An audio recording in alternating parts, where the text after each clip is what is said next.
वक्रतुण्डगणपतये नमः तत्पुरुषाय विद्महे वक्रतुण्डाय धीमहि तन्नो दन्तिः प्रचोदयात् स्वाहा तत्पुरुषाय विद्महे वक्रतुण्डाय धीमहि तन्नो दन्तिः प्रचोदयात् स्वाहा तत्पुरुषाय विद्महे वक्रतुण्डाय धीमहि तन्नो दन्तिः प्रचोदयात् स्वाहा तत्पुरुषाय विद्महे वक्रतुण्डाय धीमहि तन्नो दन्तिः प्रचोदयात् स्वाहा शनैश्चरः शिरो रक्षेत् मुखं भक्तार्तिनाशनः कर्णौ कृष्णाम्बरः पातु नेत्रे सर्वभयङ्करः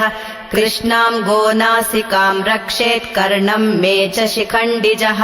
भुजौ मे सुभुजः पातु हस्तौ नीलोत्पलप्रभुः पातु मे हृदयं कृष्णः कुक्षिं शुष्कोदरस्तथा कटिं मे विकटः पातु ऊरू मे घोररूपवान् जानुनी पातु दीर्घौ